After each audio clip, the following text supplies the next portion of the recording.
single leg hip flexion to failure, or hip hinge to failure.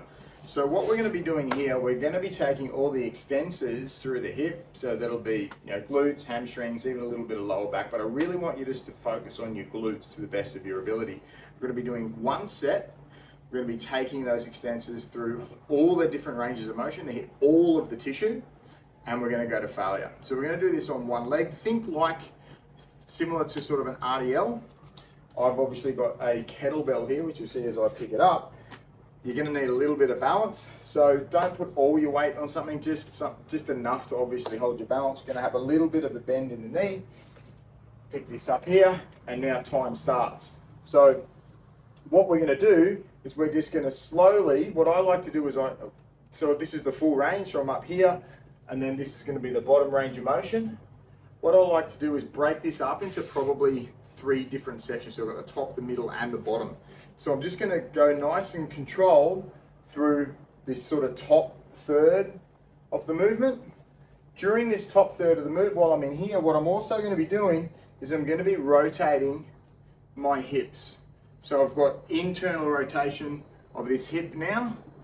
And then as I slowly come around, as I'm slow and controlled, just going through that top sort of third of that movement, I'm now going through external rotation of the hip. Once I've gone through that full range, I'm going to stay in that external rotation and then hit that sort of middle range of the movement at all the angles of rotation of the hip. Once I've done that, I'll drop down to the lowest range, which is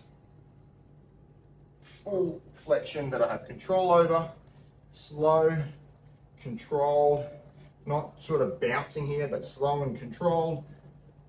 You'll start feeling it in your glutes, hopefully. Once you've done that section, come up, back up to the middle section.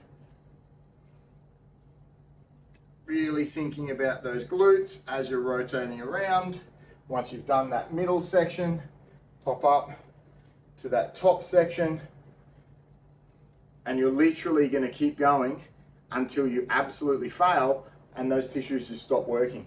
So you might find here it's actually a little bit easier, and then as you go down, you're like, I just can't go anymore. If you can, just get back up just to the top bit, because you might have one section, top section, middle section, or lower section, that kind of fatigues first.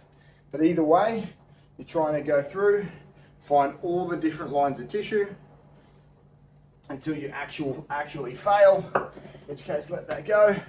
Give yourself a bit of a pat because you've done a good job.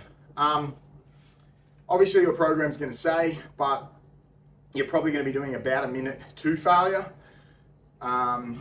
And you're really focusing on your glutes. To the best of your ability, make sure that this is your glutes as much as possible doing the work.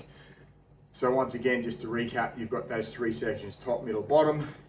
At each section, go through that full range of rotation in the hip, then drop down to the next one, drop down to the next one, back up, back up, back up. Slow, controlled. It should probably feel relatively easy when you start. You'll get to like 20, 30 seconds, it'll start getting really hard.